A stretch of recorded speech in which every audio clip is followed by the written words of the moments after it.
क़यामत के मुहाने पर दुनिया, भारत में हर 2 मिनट पर एक मौत। कोरोना काल का खात्मा हो चुका है, लेकिन अब पूरी दुनिया के सामने आर्थिक और ग्लोबल वार्मिंग की कड़ी चुनौतियां मुंह बाए खड़ी हैं। दुनिया के सभी देश इस जद्दोजहद में लगे हैं कि कैसे कोरोना और उसके बाद रूस यूक्रेन युद्ध से मिले आर्थिक संकट से उबरने के लिए दिन रात मेहनत कर विकास की गाड़ी पटरी पर लाई जाए। और इस दौड़ में ईंधन की जरूरतें बढ़ती ही जा रही हैं। कोयला, गैस, तेल की मांग काफी तेज हो गई है, लेकिन इस भागी दौड़ी में एक रिपोर्ट सामने आई है जो ये कहती है कि रुकिए, जरा सोचिए, आप ये तरक्की किस कीमत पर करने की सोच रहे हैं। नमस्कार, सत श्री अकाल, आदाब। आप देख रहे हैं जस्ट टीवी। मेरा नाम है नेहा शुक्ला। स्ट्रेट टॉक में आप सभी दर्शकों का बहुत बहुत स्वागत है। Lancet countdown on health and climate change, इस रिपोर्ट में चेतावनी दी गई है कि पेट्रोल और डीजल की खपत हमें मौत के मुहाने पर ले आई है। रिपोर्ट में गंभीर चिंताएं जताई गई हैं। फॉसिल फ्यूल से पूरी दुनिया के सभी देश food insecurity, infectious diseases transmission, heat related disease, energy poverty और एयर पॉल्यूशन से होने वाली मौतों के रिस्क का सामना कर रहे हैं। रिपोर्ट में कहा गया है कि भारत में 2020 में 3,30,000 लोगों की मौत हवा में फैले प्रदूषण के चलते हुई, जो कि जीवाश्म ईंधन की वजह से था। यानी कि हर 2 मिनट में एक मौत हुई है। चीन में प्रदूषण से 3,80,000, वहीं यूरोप में 1,17,000 और अमेरिका में 32,000 मौतें हवा में मौजूद पार्टिकुलेट मैटर पॉल्यूशन से हुई। लैंसेट स्टडी ये भी कहती है कि पूरी दुनिया में हीट रिलेटेड शारीरिक समस्याओं से बुजुर्गों के जीवन पर ज़्यादा असर पड़ा है। 65 साल से ऊपर के बुजुर्ग में हीट रिलेटेड समस्याओं से होने वाली मौतों में 68% का उछाल आया है और ये पूरी दुनिया में देखा गया है। चलिए, आज इस मसले से जुड़े जो हमारे प्रश्न हैं वो हम कुछ इस तरह से आपके सामने रखना चाहते हैं। और ये प्रश्न है कि क्या ग्लोबल वार्मिंग की चुनौतियां सभी डेडलाइन पार कर चुकी हैं? क्या पर्यावरण संरक्षण पर अब भी विभिन्न देश परिपक्वता का सिर्फ दिखावा कर रहे हैं? क्या भारत में पर्यावरण संरक्षण पर राज्य सरकारें कम गंभीर है, कम जवाबदेह नजर आती हैं? क्या दिल्ली और एनसीआर में सरकारों के प्रयास काफी कहे जा सकते हैं, खास करके तब जब हर 2 मिनट में एक मौत भारत में हो रही है और दिल्ली को सबसे ज्यादा पॉल्यूटेड सिटी कहा गया है? क्या तरक्की के रास्ते पर चलकर दुनिया तबाही की मंजिल की तरफ बढ़ रही है? ये कैसी तरक्की है? क्या लैंसेट अध्ययन का अनुमान पूरी तरह से सही माना जा सकता है? यानी कि जो अनुमान रिपोर्ट का आधार बताया गया है, क्या इसे पूरी तरह से सही माना जा सकता है? क्योंकि पीछे जब कुछ इस तरह से रिपोर्ट सामने आई थी और ग्लोबल संस्थाओं की रिपोर्ट सामने आई थी, तो भारत सरकार ने ये कहकर रिपोर्ट नकार दी थी कि ये जो आधार है वो गलत है, कैलकुलेशन सही नहीं है। इन सभी सवालों के जवाब समझेंगे हमारे आज के मेहमान से, और आज के एक्सपर्ट से हम सीधा और साधा संवाद शुरू करें। इससे पहले अपने दर्शकों से मैं अपील करना चाहती हूं कि आप भी हमारी स्ट्रेट टॉक का हिस्सा ज़रूर बनिए। आपकी भागीदारी से ही हमारी चर्चा सार्थक होती है। आप दर्शकों की राय और आपकी बातें निष्पक्ष और स्वतंत्र पत्रकारिता को प्रोत्साहित करते हैं। कृपया अपना सहयोग दें और आपकी टीवी स्क्रीन पर जो नंबर हम बार बार फ्लैश कर रहे हैं उन पर डायल करें। अपनी बात शो के दौरान ज़रूर उठाइए। और चलिए, ज़्यादा समय ना लेते हुए आज के जो पैनल में हमारे मेहमान जुड़ चुके हैं उनका आपसे इंट्रोडक्शन करा देते हैं। हमारे साथ जुड़ चुके हैं जाने माने पर्यावरणविद हैं उमेंद्र दत्त, नेशनल हेल्थ खेती विरासत मिशन जो है उसके वो फाउंडर भी हैं और कार्यकारी निदेशक भी। हमारे साथ हेल्थ एक्सपर्ट जुड़ चुके हैं जो कि नेशनल हेल्थ मिशन से जुड़े हुए हैं, डॉक्टर हिमांशु कौशिश। बहुत बहुत स्वागत करना चाहती हूँ मैं दोनों ही मेहमानों का स्ट्रेट टॉक में। और उमेंद्र दत्त साहब, शुरुआत में आपसे करना चाहती हूँ कि ये जो ताज़ा रिपोर्ट आई है ये कितना चिंता जो है बताती है कि सही है ये सारी चिंताएं, और भारत को जो है अब कर लेना चाहिए, बहुत लंबी बातें हो गई, एक्शन पर अब ध्यान देना चाहिए?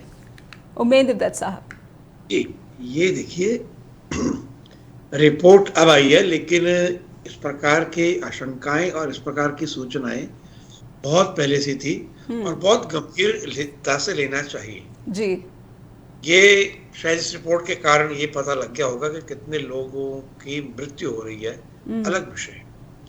और हमारे आसपास बीमारों की बढ़ती हुई गिनती, फेफड़े का बढ़ता हुआ कैंसर और जो इसको कहते हैं श्वास रोग, लोगों के फेफड़े कम काम कर रहे हैं, जी। ये तमाम चीजें हमारे आसपास हैं और उसका बहुत तरह का असर आ रहा है। लोगों का चिड़चिड़ापन, लोगों का गुस्सा आना जल्दी, ये जो रोड रेज है, ये जरा सा कार के साथ कार टकरा गई या कुछ थोड़ा सा सड़क पे हो गया और उतर के किसी को मारपीट और मारने तक की नौबत आ गई, जी। इसका भी एक असर उस वायु प्रदूषण से जुड़ा हुआ है। अब ये वायु प्रदूषण जिसको आप कहते हैं बेसिकली, तो वायु से हम प्राण वायु लेते हैं, तो प्राण वायु आपकी प्रदूषित है। तो अगर वायु प्रदूषित, आप समझिए कि बहुत कुछ, मतलब फिर व्यापक, कहीं हम थोड़ा आयुर्वेद में, कहीं योग में चले जाएंगे। उसके कारण बहुत चीजें व्यक्ति के स्वभाव की, उसकी समझ की, उसकी क्षमता की, सोचने की क्षमता की, समझने की क्षमता की, फैसले लेने की क्षमता की, इस पर तमाम चीजों पे असर आता है। तो ये बहुत ही गंभीर मुद्दा है। प्रदूषण गड़बड़ कर रहा है, ये स्पष्ट है। इसमें सरकार कितना गंभीरता से लेंगी, और सरकारों के साथ साथ समाज को भी कुछ करना पड़ेगा। समाज, क्योंकि आप एक सामाजिक कार्यकर्ता भी हैं और खेती विरासत मिशन जो है चला रहे हैं, एक लंबा समय भी हो गया है, आपको कितना सहयोग मिल पाता है? और खासकर जब मैं राज्य सरकारों की बात करती हूँ, क्योंकि केंद्र सरकार अपने स्तर पर जो भी करे, लेकिन जो राज्य सरकारों का दायित्व है वो इस खास पर्यावरण संरक्षण की तरफ जो है वो जिम्मेदाराना नजर नहीं आता। चाहे हम पंजाब की बात कर ले, चाहे विभिन्न राज्यों की बात कर ले, उत्तर प्रदेश की बात कर ले, या फिर हरियाणा की बात कर ले, तो इन सभी राज्य सरकारों की ओर से कोई जवाबदेह या फिर एक जिम्मेदारी वाली बातें या फिर कोई नीतियां नजर नहीं आती हैं। आप तो लंबे समय से इस क्षेत्र में काम कर रहे हैं। देखिए, इसमें ना ये बड़ा घालमेल है। सरकारों को बिल्कुल छोड़ा भी नहीं जा सकता, और खाली हम कहें कि सरकारों की गलती है ये कहें, तो ये भी गड़बड़ हो जाएगी। असल में तो क्या है कि ये मामला अगर पराली से जोड़ेंगे तो पराली वाले मुद्दे में ये मामला थोड़ा बड़ा है। देखिए, आपने ये पराली जलनी शुरू हुई तो है, तो आप क्योंकि धान उगा रहे हो, और धान इसीलिए उगा रहे हो क्योंकि आपको फूड सिक्योरिटी के लिए जरूरत है जी। तो बुनियादी तौर पे आप एक फूड सिक्योरिटी का गलत मॉडल लेके आए हो। वो फूड सिक्योरिटी का जो गलत मॉडल है, जिसमें खाली दो ही चीजें हैं, गेहूं और धान। अब देखा जाए तो आप नेहा जी और डॉक्टर साहब भी बैठे हैं, तो हम गेहूं और चावल नहीं खाते घर में, 20-50 और चीजें भी खाते हैं। तो ये फूड सिक्योरिटी का, खाद्य सुरक्षा का एक गलत जो है, ये उसकी कल्पना, उसकी आकल्पना, उसका गलत कॉन्सेप्ट, और उस कारण से हम एक गलत जो है मॉडल में चले गए फूड सिक्योरिटी। अब वो पंजाब हरियाणा के लिए अननेचुरल है, और उसमें और बड़े इसके इम्पैक्ट है। खाली पराली तो है, पानी आपकी चर्चा का विषय नहीं आज, पर पंजाब ये पराली, इसके धान उगाने के चक्कर में पंजाब के नीचे का पानी खाली कर दिया आपने, खत्म कर दिया। हरियाणा में भी मोबेश वही हालत है। तो आप पूरा पंजाब ओवर एक्सप्लॉइटेड है, ठीक है जी, और क्रिटिकली ओवर एक्सप्लॉइटेड है। तो वो भी एक मुद्दा है उसमें। तो वो मतलब आप एक भस्मासुर पैदा किया आपने, तो पीछे पीछे पूरी अपनी बारात लेके आता है, पूरी फौज लेके आता है जी। तो वो आ रहा। और इसके साथ साथ अगर मैं जोड़ दूं, ये कहते हुए कि भाई पराली जलनी शुरू हुई उसके कारण, एक पानी ओवर एक्सप्लॉइट हुआ, दो और पंजाब के पर्यावरण में जिसको एनवायरमेंटल टॉक्सिन्स कहते हैं, पेस्टिसाइड्स कहते हैं जी, वो प्रेवलेंट है हमेशा, वो बहुत ज्यादा है। तो ये पूरी की पूरी कई समस्याएं और बीच में भी है उसमें आई। उसका सॉइल हेल्थ का मुद्दा भी है, उसमें फूड के अंदर न्यूट्रिशन का मुद्दा भी है, सॉइल हेल्थ मुद्दा। तो कई चीजें ऐसी हैं जुड़ी हुई आपस में। तो ये खेती का गलत मॉडल है मैं जिसको दोषी मानता हूं, सरकारें फंस गई हैं उसमें। तो सरकारों को बाहर आने के लिए एक बड़ा जिगरा चाहिए। समाज को भी समझना पड़ेगा कि भाई आप ये 10-20 साल की प्रोस्पेरिटी मत मानो। 10-20 साल की प्रोस्पेरिटी से कुछ नहीं होगा। अब जो किसान कहते हैं कि हमारी इनकम तो कम हो जाएगी, ठीक है कम होगी, पर पहले गलत बढ़ी हुई थी, अब नेचुरली कम होगी। तो ये ना एक कैसे समझाया जाए, क्योंकि हमारे किसान यूनियन के भी मित्र, मेरे मित्र हैं अच्छे खासे, हमारे वो जो भाई वो है, तो एक व्यापक चर्चा खड़ी करने की जरूरत है। इसमें सरकारों की भूमिका यहाँ आती है कि अगर भविष्य को बचाना है, भविष्य की पीढ़ी को बचाना है, तो खुले मन से और अपनी गलतियां स्वीकार करना और नए मॉडल को स्वीकार करने के लिए राजनीति से परे की बात होनी चाहिए। मैं एक बात कहूं, पॉलिटिक्स होती है, राजनीति करिए, पर इस मुद्दे के ऊपर, ये जीवन का मुद्दा है, इस पर हम पार्टी ना खेलें तो ज्यादा अच्छा। जी, एक छोटे से ब्रेक के लिए कहा जा रहा है, एक छोटा सा कमर्शियल ब्रेक ले लेते हैं और ब्रेक से लौटेंगे तो डॉक्टर हिमांशु के पास जाने की कोशिश करेंगे और समझेंगे कि क्या हेल्थ को हम एक इग्नोरेंस वाले सेक्टर में, जोन में भेज चुके हैं और तरक्की को ही लेकर हम आगे चल रहे हैं, लेकिन तरक्की किस कीमत पर हम जो है देखना चाहते हैं। एक छोटा सा ब्रेक लेते हैं, ब्रेक के बाद फौरन लौटेंगे।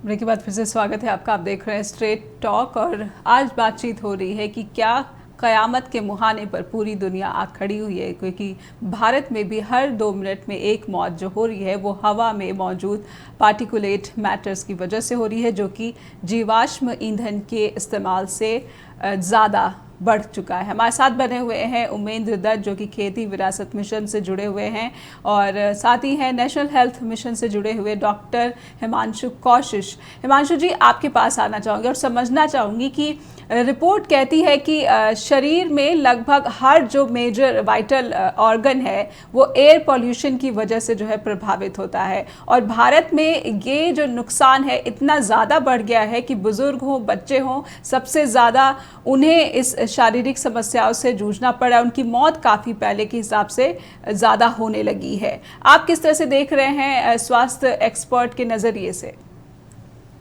जी नमस्कार।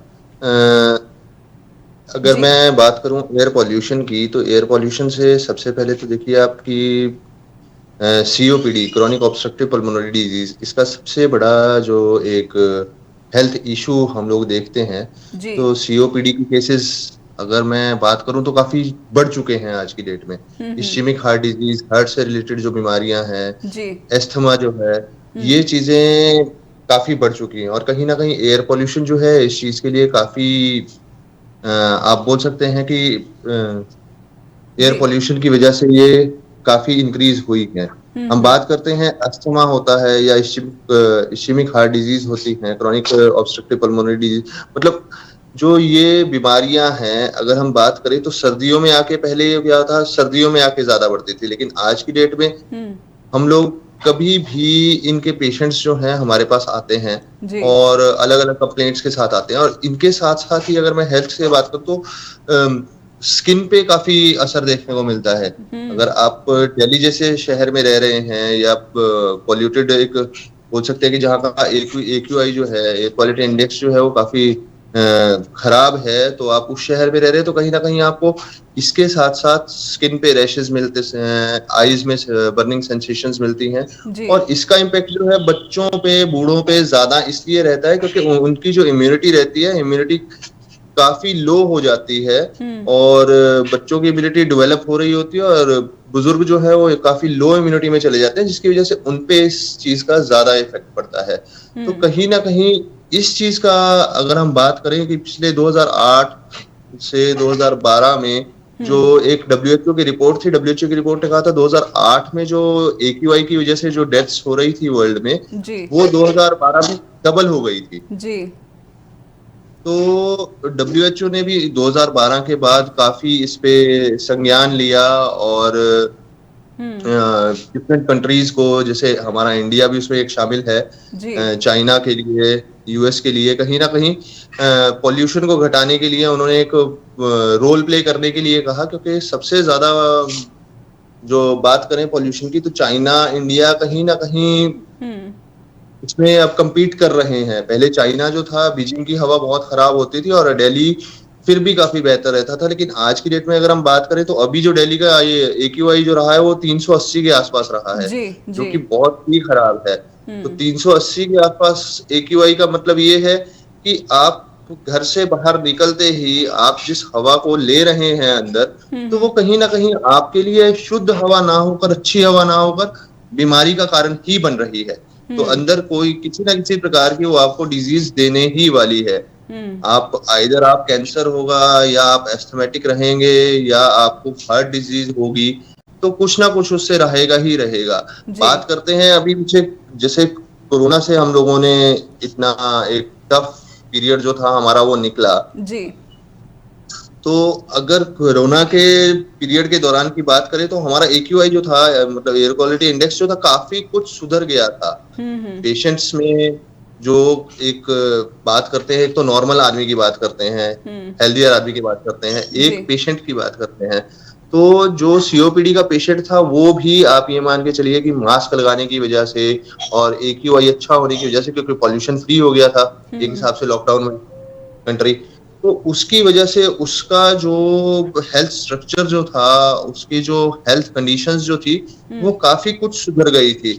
और मतलब अगर मैं अपने ही पेशेंट्स की बात करूं, मैं हिमाचल में रहता हूं, जी मेरे एयर क्वालिटी इंडेक्स फिर भी काफी कुछ साफ है। इंडस्ट्रियल एरिया है हालांकि यहाँ पे, बट फिर भी हम लोग येलो से ऊपर कभी नहीं जाते। और जैसा हम लोग रिपोर्ट्स देखते हैं, WHO की देखते हैं, और हमारे जो NHM की जो है रिपोर्ट्स, जी ये जो आती है, तो ये हम किसी तरह भी ये नहीं बोल सकते ये बायस रिपोर्ट्स हैं या इनको किसी हिसाब से मैनिपुलेट किया गया है, ऐसा कुछ नहीं रहता है इसमें। तो इन चीजों को देखते हुए कहीं ना कहीं लगता है कि एयर क्वालिटी इंडेक्स की वजह से हेल्थ डिजीज जो है वो बड़ी हैं, और कई हमारी जो सिटीज हैं, मेट्रोपॉलिटन सिटीज हैं या छोटी सिटीज भी हैं, जहाँ पे इंडस्ट्रीज को काफी ज्यादा किया गया है वहां पे, वहाँ उनको तो कहीं ना सब्सिडी दी कहीं जाती है। जी जी वहां कहीं ना कहीं एयर क्वालिटी जो है काफी खराब हो चुकी है।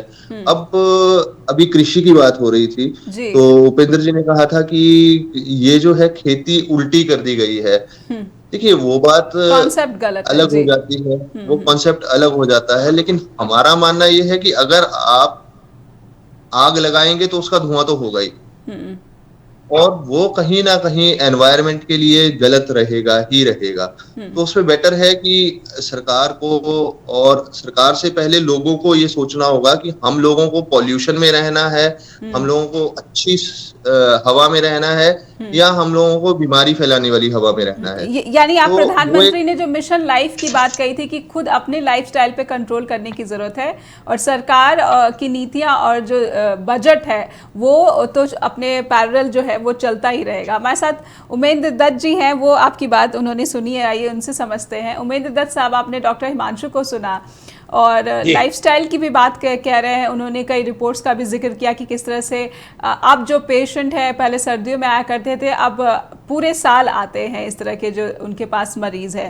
तो लाइफस्टाइल को बदलने की बात प्रधानमंत्री भी कर रहे हैं, लेकिन भारत क्या इस स्थिति में है कि वो लाइफस्टाइल को चेंज कर सके और उसे अफोर्ड भी कर सके?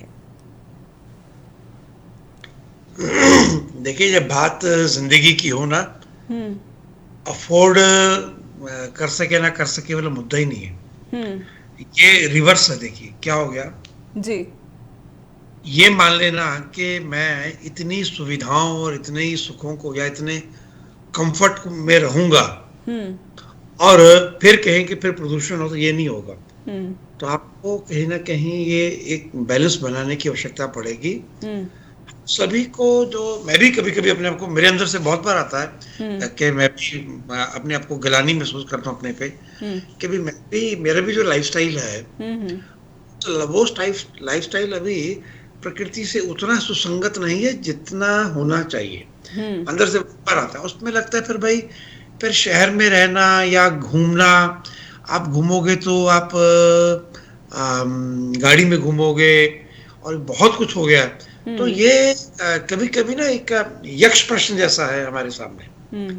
तो इस यक्ष प्रश्न का उत्तर इतना आसान नहीं है। ईमानदारी की बात यह है कि अगर हम ईमानदारी से सोचेंगे तो हम सब बहुत तरह का अपने जीवन में बदलाव लाने की आवश्यकता है। वो फिर पहनने वाला कपड़ा वहां से ले रहने वाला घर तक, जो भोजन कर रहे हैं वहां से लेके हमारा कितना घूमना है, हम कितनी लाइट्स जलाएंगे वहां तक। हम सोचेंगे कि नहीं खूब फैंसी लाइट्स भी ढेर सारी जलेंगी, शहर को खूब आप रोशन अंधेरे में भी रोशनी करके रखेंगे दिन की तरह। फिर आप कहेंगे प्रदूषण ना हो, तो ये दोनों बातें कंट्राडिक्टरी हैं। वो प्रदूषण आपकी आंख के सामने नहीं हो रहा, तो वो प्रदूषण कहीं ना कहीं थर्मल पावर प्लांट में हो रहा है। जी जी। चलिए, ये जो बड़े डैम बने हैं, ये जो हाइडल पावर प्रोजेक्ट हैं, जो हाइडल पावर प्रोजेक्ट से मान लिया प्रदूषण वैसे नहीं होता, पर वो और तरह की चीजों को क्रिएट कर देता है।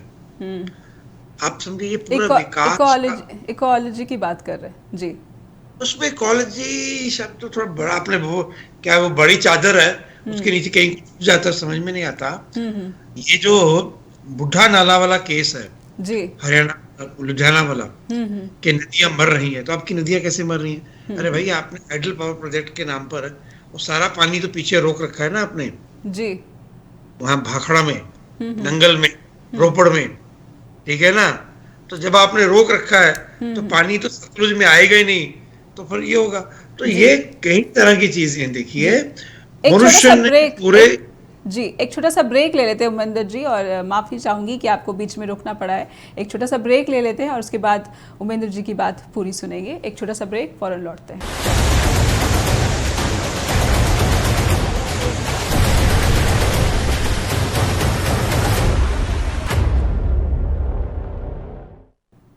ब्रेक के बाद फिर से स्वागत है आपका। आप देख रहे हैं स्ट्रेट टॉक, और आज हम बात कर रहे हैं जलवायु संकट की, ग्लोबल वार्मिंग की। हमारे साथ मेहमान बने हुए हैं आज उमेंद्र दत्त जी और डॉक्टर हिमांशु कौशिश। दोनों मेहमानों का फिर से स्वागत करती हूँ स्ट्रेट टॉक में। और उमेंद्र दत्त जी, ब्रेक पर जाने से पहले आपको बीच में रोकना पड़ा था, आप अपनी बात कृपया पूरी करिए। जी देखिए, ऐसा है कि जी कभी इको क्यों हो रहा है? जी, उमेंद्र साहब सुन पा रहे हैं आप मुझे? जी सुन पा रहे हैं जी, आप अपनी बात कृपया पूरी करिए। आपको बीच में रोकना पड़ा था, कमर्शियल ब्रेक की मजबूरी थी। जी देखिए, ऐसा है कि जिस प्रकार से जी परिस्थितियां बदली हैं, हमारे जिस मॉडल की मैं बात कर रहा था कि ये सरकारें मना करती होंगी अलग विषय है, और समाज को अपनी जिंदगी के बारे में सोचना चाहिए। लाइफस्टाइल समाज का है, समाज की जिंदगी का है। प्रधानमंत्री ने लाइफस्टाइल बदलने की बात की है, अच्छी बात है, प्रधानमंत्री ऐसी बात कर रहे हैं। पर समाज को सोचना पड़ेगा कि समाज को ये लंबा समय जीना है। डॉक्टर साहब बात करें, छोटे छोटे बच्चों को भी आजकल हार्ट की प्रॉब्लम है, आजकल उनको भी दमा से लेके मतलब यहाँ तक के मैं कहूँ कि चाइल्डहुड जो डायबिटीज है जी, वो भी एक बढ़ती जा रही है। बिल्कुल। तो ये पूरे का पूरा लाइफस्टाइल का ही खेल ज्यादा है। लाइफस्टाइल करनी पड़ेगी, और उस लाइफस्टाइल में ही जो मुद्दा है कि हम किस प्रकार की लाइफ जिए, किस प्रकार के हमारा लाइफस्टाइल हो जो पर्यावरण से सुसंगत हो, प्रकृति से सुसंगत हो। तो ये जो पूरा मॉडल है, फिर चाहे खेती का मॉडल है, फिर चाहे वो डेवलपमेंट का मॉडल है, हम जो शहर बसा रहे हैं, जिस प्रकार से शहर बसा रहे हैं, वो भी कंट्राडिक्शन है अपने आप में जी।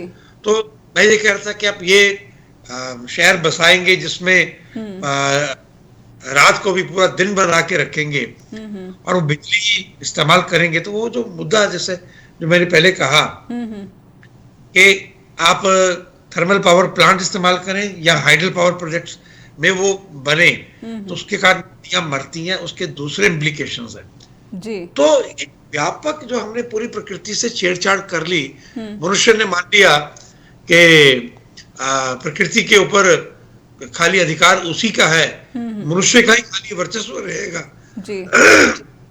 प्रकृति पे, वही खाली प्रकृति के साधन भोग सकता है, तो वो गलत है। ये दृष्टि ठीक नहीं है। जी। तो कुल मिला के मैं अगर कहूं तो हमने जिसको जीवन माना, जीवन का सुख माना, वो इस पूरे संकट की जड़ है। जी। उमेद दत्त साहब, भारत एक कृषि प्रधान देश है और अगर कृषि प्रधान की बात की जाए तो पंजाब एक बहुत बड़ी भूमिका निभाता है। पंजाब में जिस तरह से तरक्की का रास्ता अपनाया गया, जिस तरह से खेती का रास्ता अपनाया गया और लंबे समय से कहा जा रहा है कि बदलाव की ज़रूरत है, तमाम सरकारें आई, अकाली दल हो, बीजेपी हो, कांग्रेस हो और अब आम आदमी पार्टी की सरकार, इस ओर जितनी गंभीरता दिखानी चाहिए सरकारों को वो नहीं दिखा रही हैं ये सरकारें। पंजाब की विशेषता मैं बात करना चाहूँगी, आप यहाँ पर आपका जो है कार्य क्षेत्र जो है ज़्यादा गंभीर है और आपको क्या लगता है कि इस ओर जो जवाबदेही या फिर जितना समय या फिर जो बजट दिया जाना चाहिए वो दे रही है सरकार? पहली बात तो बजट तो सरकारों के पास रहा नहीं, बजट देंगी कहाँ से? जी। यही बात है कि देखिए, सरकारों को हम जब कृषि की बात करते हैं और पर्यावरण की बात करते हैं, इसका अभिप्राय जीवन है। तो सरकारों को बाकी काम एक बार रोक के इस पर प्रायोरिटी पे बजट देना चाहिए। मैंने पहले कहा, यानी इमरजेंसी की सिचुएशन में, आपात स्थिति में हम पहुंच चुके हैं और इससे स्थिति में पहुंचे हुए हैं, तो वो सरकारें तो वो नहीं कर रही। और देखिए, अब आप ये बात कर रहे हैं, हम इधर ये वायु प्रदूषण की बात कर रहे हैं और उधर जेनेटिकली मॉडिफाइड सरसों, वो हमारी जीएसई ने प्रूव कर दिया। आपके और मेरी थाली में वो तो जेनेटिकली मॉडिफाइड फूड खिलाने पे उतारू है। तो ये कंट्राडिक्शन व्यापक लेवल पे है। जिंदगी की क्या, विज्ञान को किधर जाना है, शोध को किधर जाना है, वो भी है कि क्या लोगों को देना है। तो मुझे लगता है एक व्यापक कंट्राडिक्शन है। सरकारें इसमें कंफ्यूज हैं। जब तक कोई दृढ़ निश्चय वाला व्यक्ति समझ के क्या समाज हित में है, क्या देश हित में है और क्या प्रकृति सुसंगत है, लंबे समय की कल्पना के साथ अगर फैसले नहीं लिए जाते, ये तमाम गलतियां होंगी। कभी बजट नहीं दिया जाएगा। और जो बात कर रहे हैं कि सरकारें आई कहीं, वो अकाली की थी, बीजेपी अकाली दल थी, कांग्रेस की आई, अब आम आदमी पार्टी है, नहीं कर रहे। मुझे लगता है सरकारें बदलती हैं जी, नीतियां चलाने वाले, ढांचा तो वही है, नीचे का पूरा ढांचा। कोई भी जो सरकार है, क्या वो कहेगी कि पंजाब कृषि विश्वविद्यालय का या किसी भी कृषि विश्वविद्यालय का जो रिसर्च एजेंडा है वो बदले, रिसर्च प्रायोरिटी बदले? आप तो रिसर्च तो कहीं और करवा रहे हैं ना। तो सरकारें बदलने से इतना ही फर्क होता है जी कृषि के क्षेत्र में। को पीछे वो जो कैलेंडर पे फोटो होती है, वो फोटो बदल जाती है। वो कभी बादल साहब की थी, फिर अमरिंदर जी की आ गई, अब भगवंत मान जी की होगी। फोटो बदलती है, सिस्टम वही रहता है। जब तक आमूल पूरे सिस्टम को, आप पैराडाइम शिफ्ट की बात करते हैं, उसको बदलने के लिए कुछ ताकत नहीं जुटाएंगे, वो नहीं होगा। और आखिरी बात, एक बात मैं खत्म कहूंगा, एक बार आपको भारत के वर्तमान में जिन लोगों ने ये संकट खड़ा किया है और जिन लोगों के तमाम तरह के काम करने के बावजूद ये संकट खड़ा हुआ है, उन लोगों को एक बार आपको साइड पे बिठाना चाहिए। मैं संकेतों में इससे ज्यादा खुल के कहना नहीं चाहता। तो आपको और लोगों से बातचीत करनी चाहिए जो ज्यादा इंक्लूसिव बात करें, ज्यादा जीवन की बात करें। जी, लेकिन जो आमतौर पर एक ये नजरिया देखा जाता है कि जो पर्यावरण की बात करते हैं उनको ज्यादा इम्पोर्टेंस जो या महत्व जो है वो कम मिलता है। एक कॉलर जुड़े हुए हैं, आइए सुन लेते हैं कि वो क्या बात यहाँ पर रखना चाहते हैं। जी, बहुत बहुत स्वागत है आपका स्ट्रेट टॉक में। धन्यवाद नेहा जी। दत्त साहब ने और डॉक्टर साहब ने बड़े विस्तार से, बहुत अच्छी तरह ये सारी सिचुएशन को बड़ी अच्छी तरह समझा दिया है। मैं अपने अंदाजे से, जहां हम रह रहे हैं मैं जी वहां से 2-3 बातें सिर्फ ऐसी बताऊंगा जो कि सोल्यूशन की तरफ हमें लेके जाएं। अब देखिए यहाँ पे जब भी हम जाते हैं सीनियर सेंटर्स पे और इस चीज को डिस्कस करते हैं कि आज की टेक्नोलॉजी का हमारे जिंदगी के ऊपर, हमारे लाइफ स्पैन के ऊपर क्या बुरा असर हो रहा है, तो ये सारी सिचुएशन को वो कहते हैं 3 आप लेवल्स पे देखो। मैं क्या कर सकता हूँ, सरकार क्या कर सकती है और प्रकृति की क्या शक्तियां हैं। तो जैसे दत्त साहब ने थोड़ी देर पहले सरकार के और प्रकृति के बारे में बताया, डॉक्टर साहब ने भी बताया, तो उसके बाद मैं रिपीट नहीं करूंगा। मैं क्या कर सकता हूँ, ये जो हमें यहाँ बताया जाता है ये वही आज हम यहाँ सीख रहे हैं जी, हमें बताया जा रहा है जो कभी आज से 60-70 साल पहले नेहा जी मैं पंजाब में अपने घरों में किया करता था। मैं मतलब हम सभी करते थे। सुबह उठ के जब स्कूल जाते थे हम रोटी और सब्जी खा के जाते थे। आज मैं जब पंजाब में कॉल करता हूँ जहाँ से, तो मुझे पता चलता है क्या खा रहे हो बेटा, कहते हैं जी कल रात का पिज्जा बचा हुआ है, तो मैं तो पिज्जा खाता हूँ, मेरे को पिज्जा खाना अच्छा लगता है। तो दूसरे को पूछे, वो कहते जी मैं बोल ऑफ सीरियल खा रहा हूँ। तो देखे नेहा जी, ये अब पौष्टिक आहार नहीं, ये अट्रैक्टिव आकर्षक आहार की तरफ चले गए हैं। तो पौष्टिक से ये आकर्षक की तरफ चले गए हैं। और आकर्षक में जितना भी पैकेज्ड फूड है हमारे भारत में खास तौर पे उसके ऊपर क्वालिटी कंट्रोल बहुत पुअर है।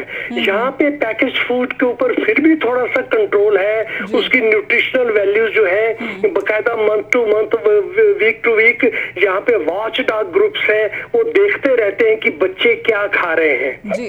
तो ये जी चीज मैं क्या कर सकता हूँ, हम भारतीयों को अपने घर में अपना आहार मैं अपने हाथ से अपने मुंह में क्या डाल रहा हूँ उसकी जिम्मेवारी हमारे ऊपर है।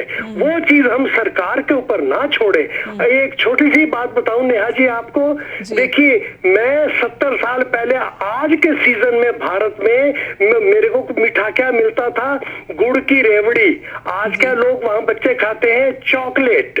अब आप बताइए, जो बच्चे रेगुलरली चॉकलेट खाते हैं, मैं गुड़ की रेवड़ी खाया करता था उस जमाने में, मेरे दांत सही रहते थे। अब आप चॉकलेट खाते हैं, ये पेरेंट्स को डिसाइड करना है कि ये ठीक डायरेक्शन में जा रहे हैं कि नहीं। डॉक्टर साहब मेरा ख्याल इस बात से मेरे साथ मुत्फिक होंगे कि ये इसी से नेहा जी शुरू से ही बचपन से बच्चों को जो है डायबिटीज का हम बेस बना के दे देते हैं, फिर ब्लेम हम सरकार को करते हैं। आखिरी बात मैं बोलूंगा, सरकार क्या कर सकती है दूसरे लेवल पे। नेहा जी यहाँ पे शिकागो में 1.5 लाख बच्चा रोज स्कूल जाता है। 10 साल पहले स्कूल हमारे मेयर ने कह दिया हमारे स्कूल के जितने भी सैकड़ों हजारों डिस्पेंसिंग मशीनें हैं सब में से कोका कोला और चिप्स के पैकेट्स बिल्कुल एलिमिनेट कर दो, कोई नहीं होगा वहां पे। उसकी जगह हम एप्पल और दही के छोटे छोटे डिब्बे रखेंगे योगर्ट के। ऐसा हो हल्ला मचा और कोका कोला ने जी सू तक करने के लिए कोर्ट में अपील दायर कर दी हमारे सिटी ऑफ शिकागो के अगेंस्ट। हुआ क्या कि फेडरल गवर्नमेंट ने बीच में आके कहा कि नहीं, जो स्कूल डिस्ट्रिक्ट अपने बच्चों की हेल्थ के लिए कर रहा है वो ठीक कर रहा है। और आखिर पे नेहा जी हमारे गवर्नर जो है यहाँ के, यहाँ पे आपको पता ही है जैसे कि अमेरिका में गवर्नर जो है वो चीफ मिनिस्टर की तरह होता है जी, क्विक डिसीजन ले लेते हैं। गवर्नर ने सिटी ऑफ शिकागो को कहा आपने डिस्पेंसिंग मशीन में जो रखना है रखो, उसका पैसा हम आपको देंगे। कोका कोला अगर आपको नहीं पैसा देता तो ना दे।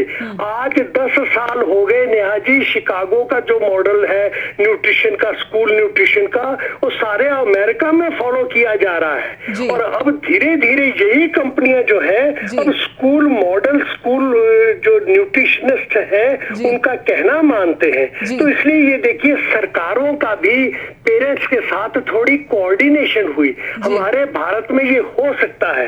और थोड़ी देर पहले दत्त साहब ने एक इशारा किया था, मैं उसी की तरफ ले जाऊंगा आपको और बात खत्म करूंगा। हमारे देश में हर प्रांत में कृषि विश्वविद्यालय हैं जी। कृषि विद्यालय जो है, एग्रीकल्चर यूनिवर्सिटीज है, इनमें होम साइंस डिपार्टमेंट्स हैं, न्यूट्रिशन डिपार्टमेंट्स हैं। ये लोग बाहर निकल के अपने एक्सटेंशन डिपार्टमेंट के थ्रू एजुकेट कर सकते हैं, एक तरफ लोगों को और दूसरी तरफ सरकारों को। धन्यवाद नेहा जी। भारत माता की जय हो। जी, भारत माता की जय। बहुत बहुत शुक्रिया आपका। तो सतीश चंद्र जी अपनी बात यहाँ पर रख रहे थे। एक छोटा सा ब्रेक लेंगे यहाँ पर और ब्रेक से लौटेंगे तो समझेंगे कि ये जो एग्जाम्पल इन्होंने शिकागो का दिया है क्या इस तरह से भारत में किया जा सकता है। एक छोटा सा ब्रेक और लौटेंगे।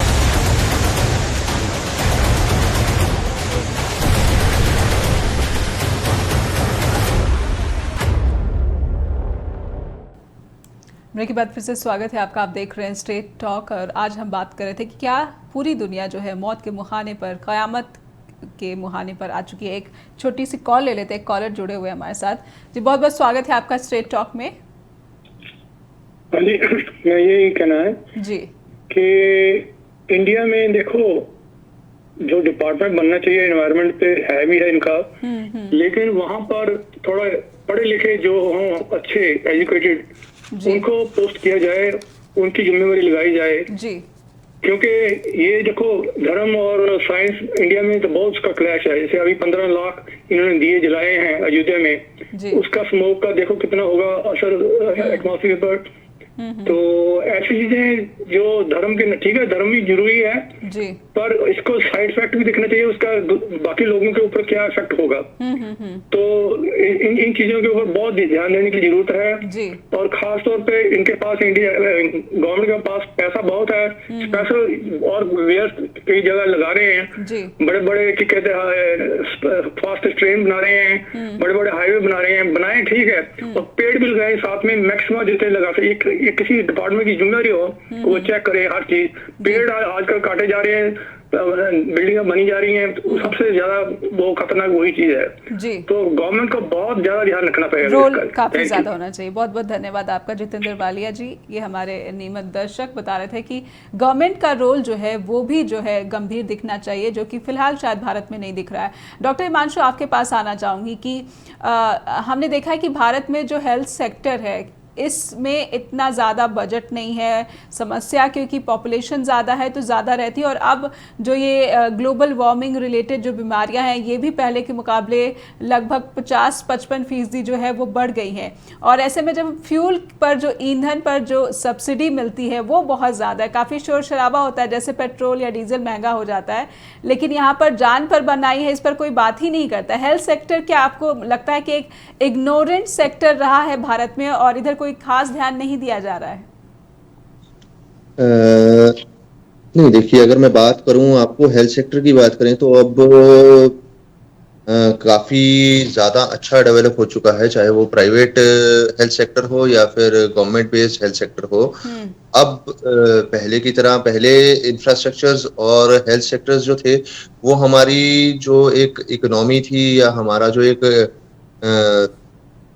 बजट था उस पर निर्भर करते थे। लेकिन पिछले अगर मैं बात करूं 10-12 सालों की, 15 सालों की, तो हेल्थ सेक्टर पे अब काफी इन्वेस्टमेंट्स शुरू हो गई है जी। काफी इम्प्रूवमेंट भी आई है, काफी इन्वेस्टमेंट्स भी शुरू हो गई है। अब एम्स की बात करें तो हर स्टेट को एक एम्स तकरीबन अब मिलना शुरू हो गया है। और वैसे ही मेडिकल कॉलेजेस की अगर हम बात करें, हेल्थ इंफ्रास्ट्रक्चर की अगर हम बात करें तो वो भी कहीं ना कहीं बढ़ रहा है। लेकिन अगर हम सेपरेटली अगर इस चीज को छोड़कर हेल्थ इंफ्रास्ट्रक्चर के साथ साथ हम बीमारियों की बात करें तो बीमारियां भी बढ़ गई हैं। बिल्कुल बिल्कुल, क्योंकि बीमारी पहले डेंगू जो था वो कुछ चुनिंदा महीनों में दिखता था, अब डेंगू तो साल के आधे महीनों में डेंगू के पेशेंट सामने आ रहे हैं। जी बिल्कुल बिल्कुल। पहले जो डेंगू होता था वो आप ये मान के चलिए अगस्त, सितंबर, अक्टूबर 3 महीनों में हमारे को डेंगू दिखता था। लेकिन अब हम लोग अक्टूबर क्रॉस करके नवंबर में पहुंच रहे हैं, लेकिन डेंगू जो है अभी भी काफी एक बड़ी मात्रा में केसेस हमारे पास आ रहे हैं। और पहले डेंगू होता था तो हमारे को एक आप ये बोल सकते हैं मेडिकेटेड बेस पे, दवाइयों के बेस पे डेंगू कहीं ना कहीं रिकवर हो जाता था। लेकिन अब प्लेटलेट्स की जरूरत भी हमारे को ज्यादा पड़ रही है। तो कहीं ना कहीं माइटोसिस जो है डिजीज की, आपस में जो है डिजीज की माइटोसिस जो है, फॉर्मेशन जो है वो कहीं ना कहीं चेंज हो रही है। तो पहले की डिजीज और अब की डिजीज में कहीं ना कहीं फर्क देखने को मिलता है। कैंसर जो है, लंग्स कैंसर कहीं ना कहीं बढ़ रहा है। सेकंड नंबर का अगर हम बात करें, मोस्ट कॉमन कैंसर्स में सेकंड नंबर का जो कैंसर है वो लंग कैंसर है आज की डेट में।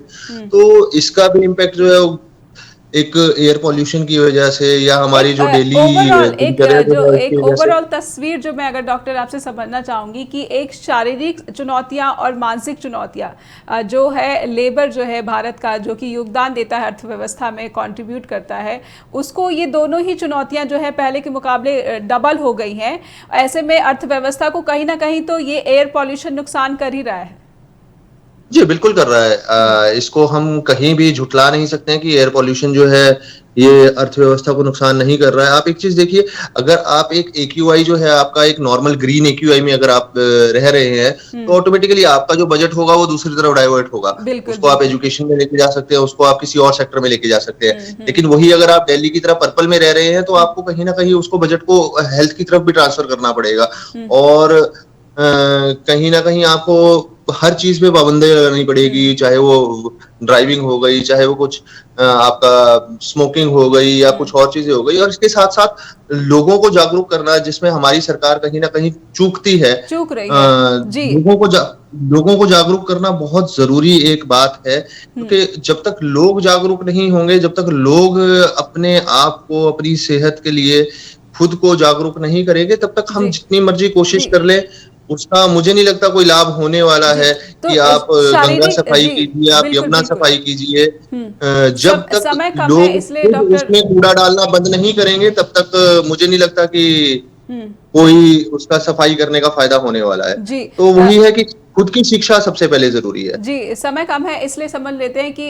इंसान जो है, जो मनुष्य है, वो एक शरीर की जो समस्या है उसको तो सामना कर ही रहा है, लेकिन फूड सिक्योरिटी की जो हम बात कर रहे हैं, उमेंद्र दत्त साहब आपसे समझना चाहूंगी कि ग्लोबल वार्मिंग ने एक फूड सिक्योरिटी पर भी एक गहरा प्रश्न चिन्ह खड़ा किया है। भारत कहता है कि फूड सिक्योरिटी है और स्टेपल फूड जो है गेहूँ और चावल, लेकिन अभी इस फसल को हम देखें, ताज़ा जो फसल हुई, चाहे वो धान हुआ चाहे गेहूं हुआ, वो समय से पहले ही पक गई और क्वालिटी बहुत ख़राब आई। तो ये ग्लोबल वार्मिंग हमारी फूड सिक्योरिटी का जो प्लान है, स्कीम है, इस पर भी गहरा असर पड़ रहा है, डाल रहा है। तो भारत के सामने दोनों ही चुनौतियाँ हैं इस पर्यावरण संकट को लेकर। जी बिल्कुल है। और देखिए, ये फूड सिक्योरिटी वैसे भी नहीं चलने वाली। ये फूड सिक्योरिटी उधार के हथियारों पे खड़ी है। भारत अपनी आवश्यकता का जितना केमिकल फर्टिलाइजर इस्तेमाल करता है, वो केमिकल फर्टिलाइजर अनवायबल है। अभी वो रशिया यूक्रेन लड़ाई हुई तो उसका दाम बढ़ गया, वो सब कई मुद्दे हैं उसमें। अब भारत 1 लाख करोड़ से ज्यादा की हर वर्ष सब्सिडी देता है, केमिकल फर्टिलाइजर की सब्सिडी देता है। कोई सरकार नहीं है इसमें, किसी में दम नहीं है उसको टच करके जरा सा छेड़ा था तो किसान में हंगामा कर देते हैं। बिल्कुल। अब देखिए, ये व्यापक बात है। इस समय क्या है, किसान यूनियन के नाम पे भी हमारे के जो कई भाई हैं उनको भी सोचना चाहिए। जी, ये वायबल है ही नहीं, ये मॉडल ही वायबल नहीं है। इस समय समाप्त हो गया है तो माफी चाहूंगी, रोकना पड़ रहा है। बहुत बहुत धन्यवाद देना चाहूंगी उमेंद्र दत्त साहब। मिलेट्स खाइए, मिलेट्स खाएंगे तो ये ग्लोबल वार्मिंग से बच जाएंगे। बिल्कुल बिल्कुल, समय समाप्त हो गया इसलिए रोकना चाहूंगी। बहुत बहुत धन्यवाद। ग्लोबल वार्मिंग और जलवायु संकट ऐसा विषय है कि इस पर बहुत ज़्यादा बात हो सकती है। डॉक्टर हिमांशु, आपका भी बहुत बहुत धन्यवाद और उमेंद्र दत्त साहब, आपका भी बहुत बहुत धन्यवाद कि आप दोनों ने ही इस बातचीत को, इस चर्चा को जो है सार्थक बनाया है और हमने समझने की कोशिश की है कि जो मनुष्य है, मानव जाति है, उसको ग्लोबल वार्मिंग कितना परेशान, कितना नुकसान पहुंचा रही है और सरकारों को खासतौर पर इसे आपात स्थिति के रूप में इससे निपटने की जरूरत है। फिलहाल इतना ही। बहुत बहुत धन्यवाद।